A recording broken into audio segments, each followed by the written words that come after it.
Hi there. Welcome to this beautiful day in Vancouver. And if you're down, please join me for this little cruise to the beach while we talk about the Bahrain Grand Prix. And like I mentioned in the introduction video I made yesterday, the channel is going to be mainly about racing and related topics. Cars, road going, track going, conversations about them, and test drives, reviews on cars, etc, etc, etc. And today we're going to do exactly that. To talk about Bahrain Grand Prix ahead of the Chinese Grand Prix in only 2 days. I feel a little bit rushed because at this moment I'm filming this video. I'll have to edit it. I'll have to spend lots of time making it look good for YouTube, for the channel, so you guys could like it. But without further ado, let's talk about the Bahrain Grand Prix. So here are my 5 highlights concluded in the Bahrain Grand Prix race. Number 1, Red Bull Racing's double retirement. Within 10 minutes after the race started, both RB14s on the grid, driven by Max Verstappen and Daniel Ricciardo, retired due to respective issues. Following Max Verstappen's collision with Lewis Hamilton on lap 2, and just as Max limping home into the pit lane, you see Daniel Ricciardo parked by the service road, frustrated, walking away from his car. At that moment, I knew all the hearts of Red Bull fans have been broken within 5 minutes of the race start. That was just horrendously heartbreaking, and I believe Christian Horner and the team crew are doing their best to figure out what has happened to Daniel's car, because if you look at the video of F1 posted on YouTube, the official video, when Daniel's car goes dead, his steering wheel, the lights on the steering wheel, you can see all Formula 1 cars nowadays have a screen on their steering wheel indicating the gears, the tire pressure, all the crucial information about your driving went off. That means the entire car, like a computer, was shut off somehow by, I don't know, a virus or a bug. I don't think this is some conspiracy things like people always like to do and talk about in our area of racing or even just anything. I think it's just a simple computer error which Red Bull could potentially very easily fix for the Chinese Grand Prix, because I really have positive hope. Hopes are always positive. I do have hope for Red Bull to definitely fight for the podium and the win in Shanghai, Chinese Grand Prix this Thursday, starting to practice. And I really look forward to that race. Enough of Red Bull. Number 2, Lewis Hamilton's triple overtake. That was just absolutely brilliant of an overtake for anyone to see, even to pull off. One stone, 3 birds, is that how you say it? And on down the penultimate straight before turn 1, which was just absolutely brilliant to see. All the sparks going around the air. You see, they're just like scraping all over. You see the downforce pushing the floor against the ground. That was just mind-blowingly amazing to see.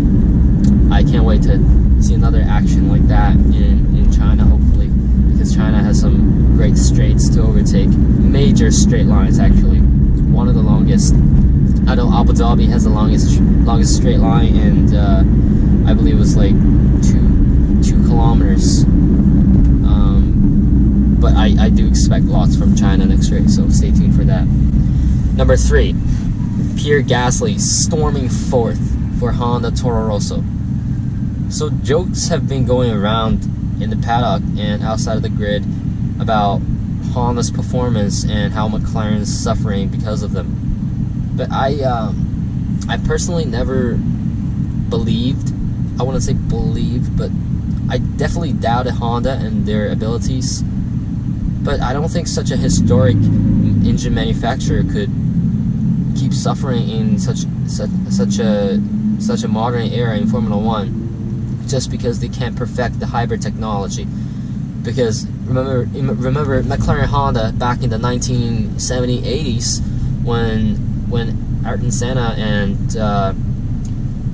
was driving the MP44 with the Honda turbo engine 6-cylinder, they were storming dominance of the races. Actually, they won, I think, 90% of the race that season. And the only fight in the Formula One in the Formula One season that year was between Ayrton Senna and his teammate. So I really believed in Honda's abilities, and Pierre Gasly very fortunately proved that to be right, and given the team Toro Rosso another boost of confidence like Sebastian Vettel did in 2011 at Monza, in which he won the race. But I'm not saying I'm disappointing Pierre Gasly for not winning the race, because I don't think the car has the capability yet to compete in the top 3. But consider this: the gap between Lewis Hamilton and Pierre Gasly at the end of the race was 35 seconds or so, only because the 2 Red Bulls have retired and Kimi Raikkonen had that nasty pit incident. I'm definitely not saying Pierre Gasly just took 4th place because of his luck. People tend to say that last year as well in Baku, when Lance Stroll took this 3rd place, which was the only 3rd place in all last year's season. The driver was not from one of Red Bull, Mercedes, and Ferrari's cars, which was absolutely brilliant, because you can say he's lucky, but why didn't other drivers caught this luck and took this chance? So I believe both Lance and Pierre Gasly have a long time to prove their capabilities, and yeah, kudos for him. Number 4, Marcus Ericsson's stunning performance in Bahrain, taking P9, the first time he's scored for Sauber in, I believe, 3 or 4 or 5 years, and that's been a streak that he never wanted. I don't believe any driver would want a streak like that. Never score a point for the team for as long as 3 to 5 years. And there are rumors talking about how Marcus Ericsson, being the fact that he stays at Sauber for such a long time, is because his family affiliations with the team itself. I do believe that Marcus is a great driver, but I never got to evaluate him or think about him, because Sauber never really had a competitive car for the midfield, let alone the front of the grid. But this year, with the Alfa Romeo deal, Sauber's got more sponsors and support, both technically and financially, from and by Ferrari. Lots of its parts, including, most importantly, its power unit, are supplied by Ferrari, and technically they are the B team for Ferrari now. And Alfa Romeo, of course, owned by Fiat as well, just like Ferrari, means that Sauber now has a very strong connection to the Italian team. And I think that's a good thing, because being such a historic team with such a mediocre car last year especially is just a shame.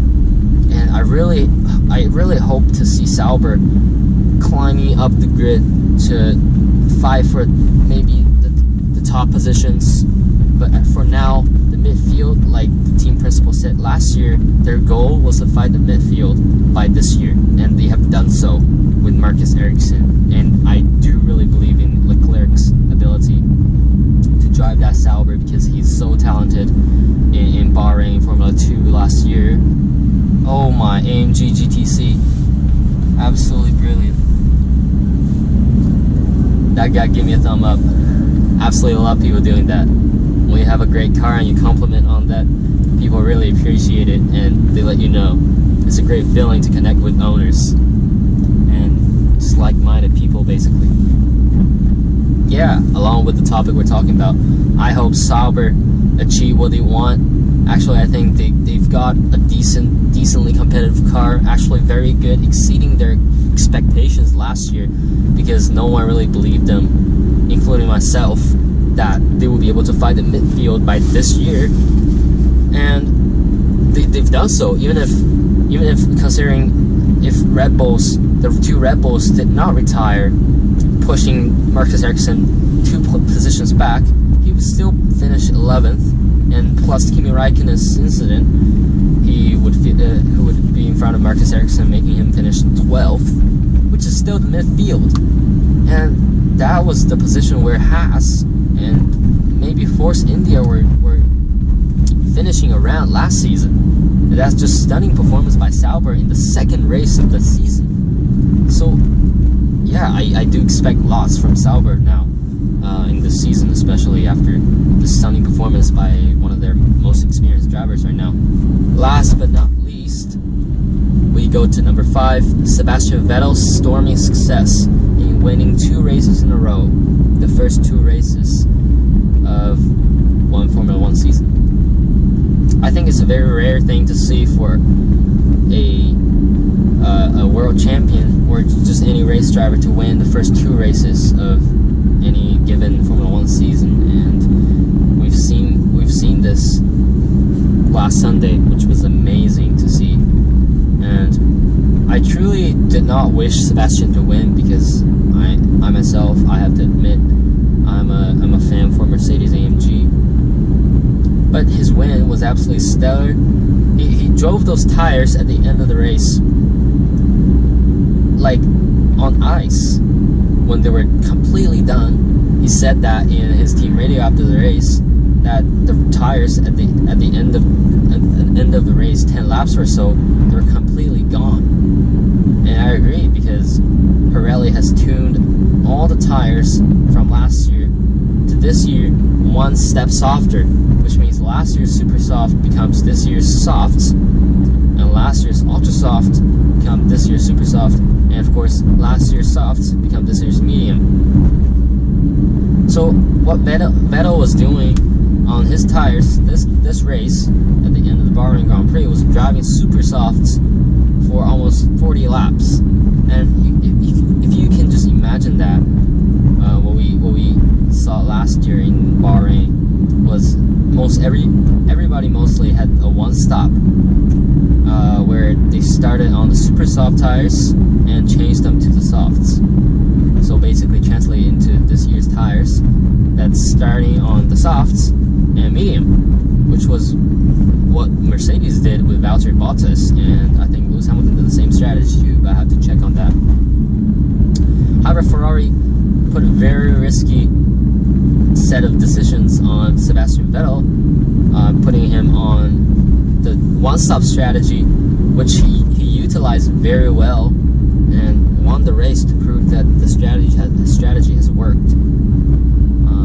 That just further proved how good of a driver he is, and we have to congratulate him on his 200th Grand Prix start and him winning it. So there you have it.